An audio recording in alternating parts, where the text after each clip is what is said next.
Hello everyone, welcome to another series on software testing behavioral interview questions. This is part 1 of the series, and in this video I'm going to cover 5 very important software testing behavioral interview questions which are very frequently asked, and in the upcoming videos I'll be also posting few more videos. So as of now I have planned few videos in this particular series. If you want me to add a lot more videos in this particular series, for example 10-15 videos, and cover most of the behavioral interviews commonly asked nowadays in software testing, please like the video and comment yes in the section of this particular video, and I'll be creating a lot more videos in this particular series. At the moment only 3-4 videos are planned, but I can make 10 to 15 more videos if you guys are interested. So go ahead, hit the like and comment if you want more videos in this particular series.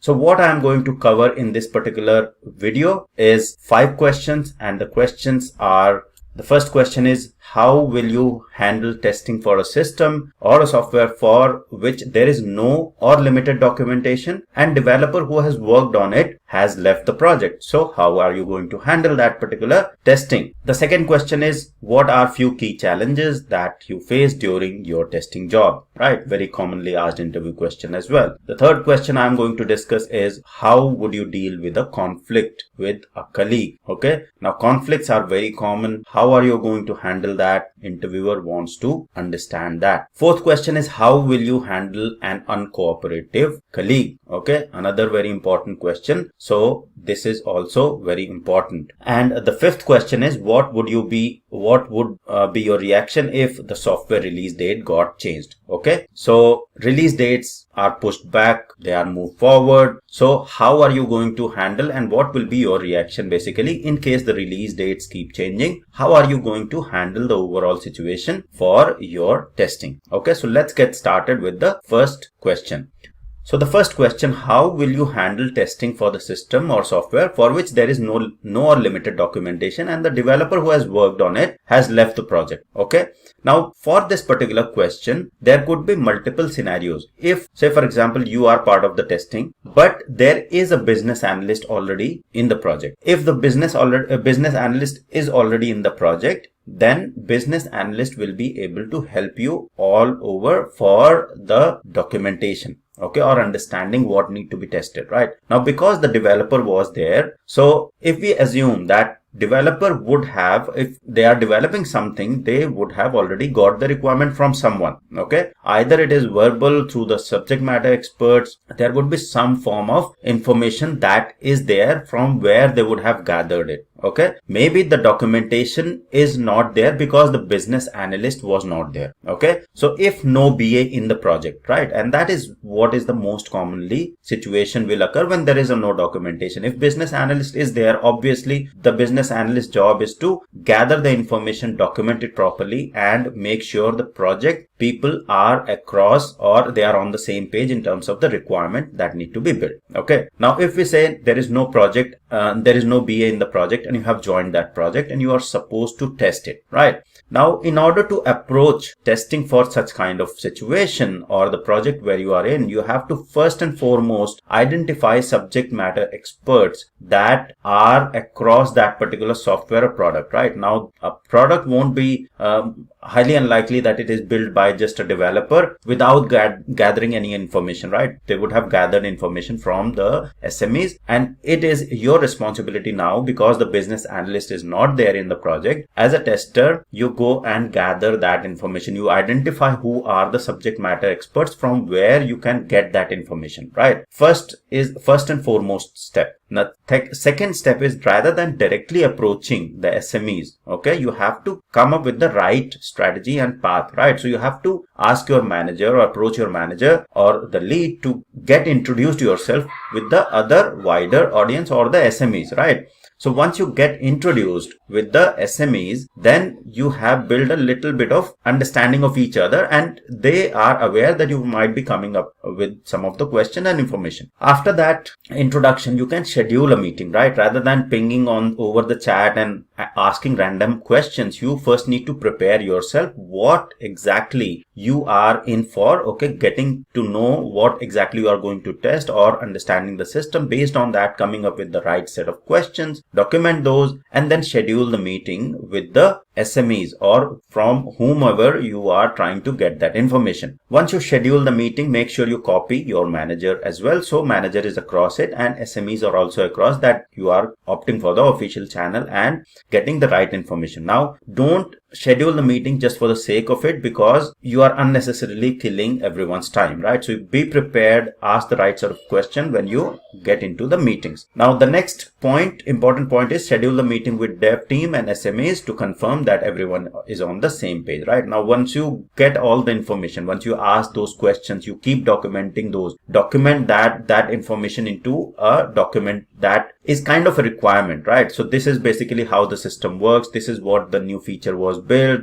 This is how the flow should be. So document all of that high level so that you understand, it's clear in your mind that this is what the functionality of the software is and this is what has been built. Once you'll present this information to other devs that are there, if there are no devs, then obviously with the SMEs you go ahead and cross check whatever you have documented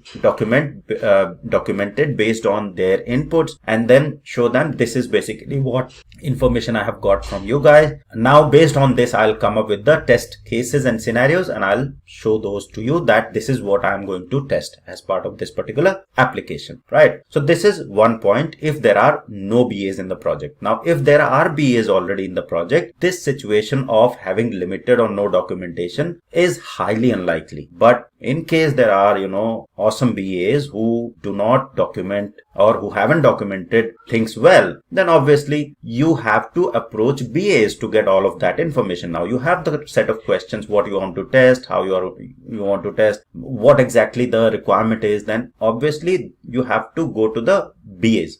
Now, BA will go ahead with all of these steps. When you go and ask for all of this information, it's their responsibility to get all of this, identifying SMEs, approaching, their manager, getting all the information and documenting it properly. So as a tester, if BA is not there, still you can approach the SMEs with the right audience and get the information. If BAs are there, they should be helping you out to get the right information so that you can go ahead and progress with the testing, right? So this is basically how you are going to answer this particular question and how you are going to approach testing in these kind of scenarios. Okay, now moving on to the second question. So the second question is, what are few key challenges that you face during your testing job? Okay, now the 4 key challenges that I have mentioned here. So there are many challenges, right? I mean, it's not just these 4. There could be other challenges specific to your project, right? Or maybe in your project you didn't have the challenge that is listed here,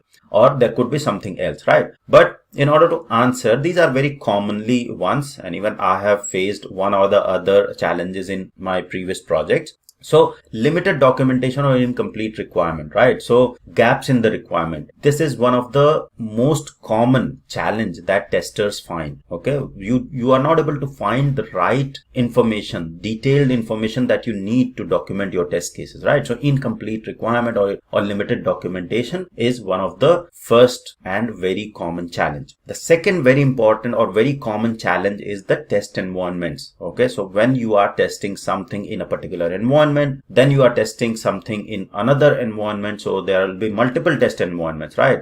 So if you are testing something in a particular test environment, is that stable? Stability of the test environment, the sync of test environments, the versioning of the test environment, is it aligned? Are all the test environments having the same alignment in terms of hardware, software, the versions, etc., right? That's another key challenge, right? So stability of the test environment is very, very commonly common issues that testers usually face, especially if you are working in very complex projects where test environment is not a very simple, setup or installation. It integrates with n number of different systems. This is very common problem, and wherein you need a dedicated test environment team to address that challenge. Okay, the third very important challenge that you usually face, or I have faced, is time pressure to release early, right? So most of the time project managers, they want to save money, they want to do releases early, and will ask you for a limited you will get a limited time to basically go ahead and release or finish the testing, right? So that time pressure is another very important or very key challenge that usually we as a testers face. Now, how you can handle that? If there is a time pressure, there are multiple ways to handle that, right? You can go ahead with the risk-based approach. You can go ahead and discuss to de-scope certain work items or testing items. So all of these techniques can be utilized if there is a time pressure or you have to work and release early. The fourth very important challenge is the lack of communication, right? So if you are part of the team wherein communication between developers, BAs, testers, and other stakeholders is very limited, that is another very common challenge that testers face. So how you can approach these sort of scenarios, or you can improve the communication within the team, you can suggest some of the important changes. For example, if you're working in Agile and Scrum, you can suggest that before or during the sprint planning, right, we go ahead and discuss the stories that we are going to pick up. After that, we can also have so whosoever is working on a particular story, whichever developer, whichever BA and the tester, they come together, and this is called as a 3 amigos session, wherein BA, developer, and tester come together to understand the work they are doing within that particular sprint, and then discuss all of the details in how the developer is going to implement, how the tester is going to test, so that all of them are on the same page across the sprint. So that way you will enhance the communication within the teams. Okay, so these are some of the key challenges that you will face in the testing job, and this is how you are going to answer. Now, moving on to the next question: how would you deal with conflict with a colleague? Okay, now conflict is very common. Okay, conflict within teams with colleague is very common, right? It's very obvious that at some point of time in your career, you might have conflict with some people in your team, whether it's a developer, it's a tester, so it could be anyone. Now, if there is a state, you are in a meeting and you had a conversation, and then you had a conflict in that particular meeting on some topic or some discussions that are going to happen. So somebody else has some other viewpoint, you have some other viewpoint. Those sort of situations can happen. Now, how you are going to handle that? Okay, how you are going to deal with that? First and foremost thing, you have to analyze why it has happened, or why it is happening. Okay, so not necessarily that during that same meeting you will be able to analyze it, right? So but if there is a conflict that has happened, you have came out of the meeting and you had a disagreement with the colleague, then afterwards, when you are in a better state, okay, when you took a break, you are in a better state, right? You then go ahead and analyze why it has happened. Okay, what was their viewpoint, what was your viewpoint? Maybe you were not able to put things properly, or you were not able to understand the perspective, or they were not able to explain it, right? So that analysis within yourself is important. The second thing is to go ahead and set up meeting with them one-to-one, okay, and listen to their perspective, okay, and then also discuss what you meant. And during all that conversation, it needs to be very cool and calm conversation. So be calm, do not take anything personal, right? So in the project, if you are to start taking things personally, doesn't matter whether it's a project, whether you're working for someone, right? Nobody intends to say something to you personally, right? When they are saying something, it's more for the common goal project, right? So don't take anything personally, and then explain what you meant, right? In a clear, when you are having one-to-one conversation, obviously it will be easy for you to convey your message and listen to their message. Also convey that you both are working towards one goal. There is no personal agenda here, right? So that is important, right? Within the project, when you discuss with your colleague with whom you have the conflict, that we are working towards a common goal, right? Nobody is having their personal agenda. then that is going to help as well to have that clear and crystal clear communication between both of you. Afterwards, when the conversation has happened, both of you have shared your viewpoints, then you can go ahead and come up on the consensus so that you understand your viewpoint, they understand your viewpoint, and then both of you come to an agreement rather than having that conflict to be dragged to a next level, right? So this is basically the moment you realize that there is something, some conversation that hasn't gone really well, there was a conflict. These are the few points that you can apply to resolve any of the conflicts with your colleague, because both of you have to work together. So it's your responsibility to go ahead and resolve those conflicts and work in a harmonious environment rather than a toxic environment, right? So that's the third question. Now moving on to the fourth question, how will you handle an uncooperative colleague? Okay, very common situation. There will always be, someone who is not cooperating. Okay, so how are you going to handle an uncooperative colleague? So the first and foremost thing is to understand why they are uncooperative. Okay, is this their behavior? Is this how they have been doing it, right? So what you have to do is you have to discuss and get the information from other colleagues if you're new. Okay, obviously you don't know why they are uncooperative to you. Okay, maybe it's just you are not able to put the questions properly, and then you feel that you are not being cooperated, right? So you have to get the information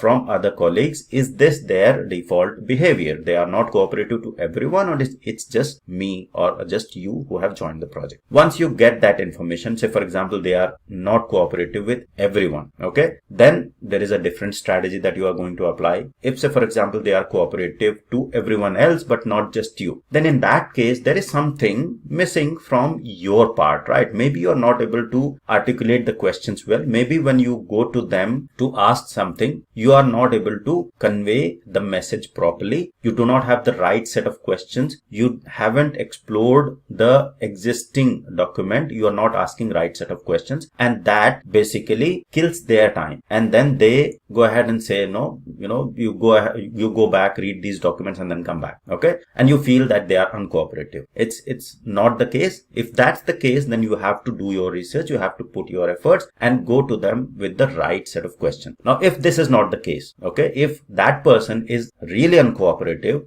doesn't cooperate with anyone in the team, that's a difficult colleague, right? How you are going to handle and get the information, right? So in that sort of scenarios, you have to first get yourself prepared with the right set of questions. I mean, if you want to get information, proper information, you have to ask the questions and you have to first go ahead and explore what you are going to ask. Okay, that's the first and foremost thing. Once you have done your due diligence, once you have gone through the details, you have prepared all the required questions, then you go ahead and set up meeting with them. Don't ping, don't walk to their desks. Okay, walking to the desk is okay, it's fine. Okay, but then you have to also make sure that you keep things official and are not a kind of a burden. Say for example they are busy in something very critical, they are documenting something, they are coding something, and then you go ahead to their desk and interrupt, right? It breaks the rhythm. But if you set up the meeting and then copy your manager, so it's kind of official that yes, you are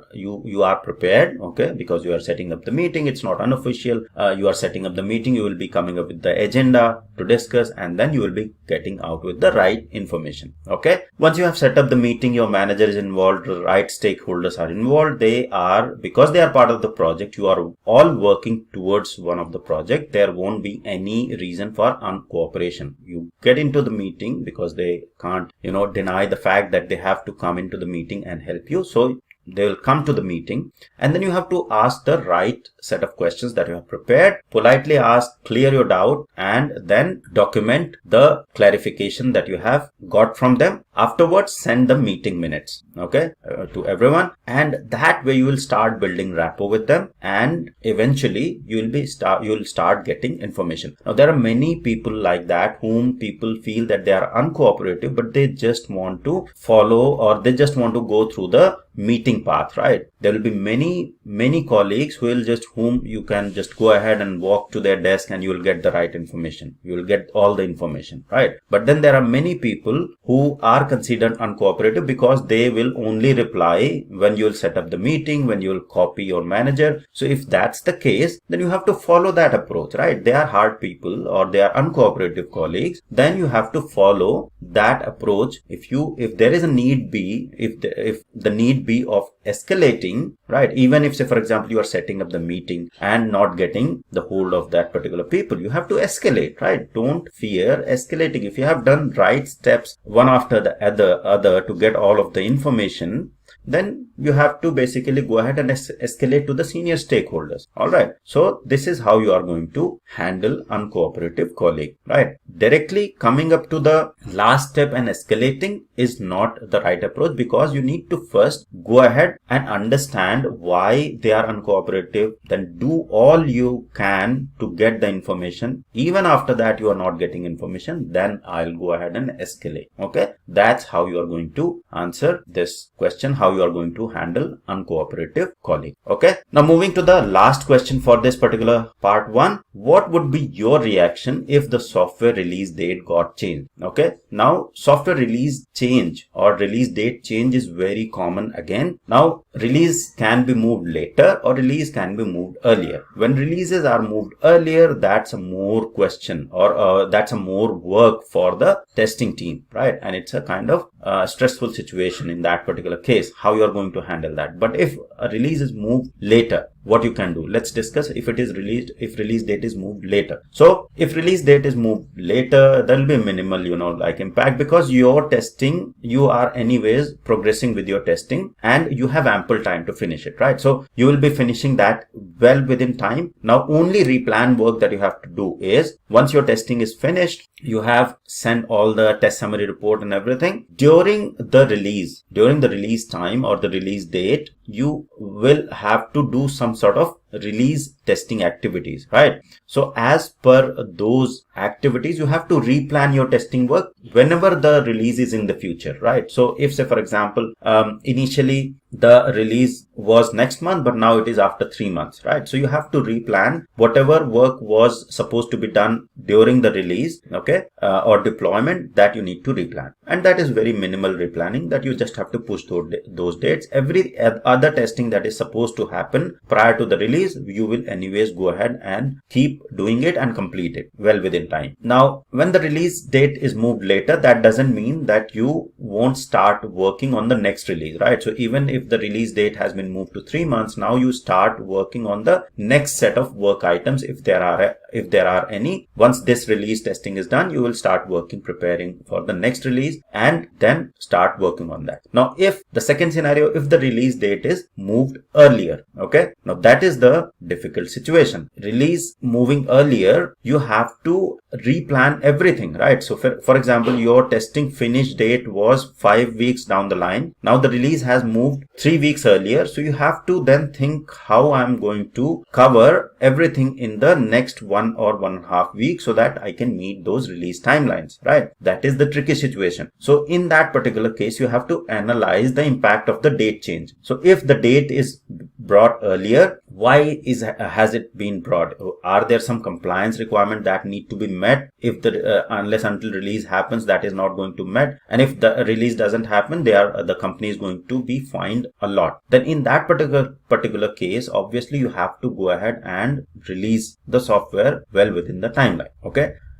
So with that case, you have to analyze and see how you can go ahead and finish testing of the critical scenarios and apply the risk-based approach with whatever time you have left, and test the critical flow and functionalities that will be very frequently used, and then put low priority for the testing of all other scenarios. Okay, so that analysis is going to help you with the date change, what you are going to cover. Okay, next thing is, now because the release date has moved earlier, you have to ask for help. You have to ask for help from development team, your manager, your testers. If there is a need, you need help to onboard new member or ask your developers to help you in some of the testing activities as well, which is okay. They won't be able to test as detailed as the other people will, or testers will, but then you can get, say for example, there are other members or testing team members from other team, getting them and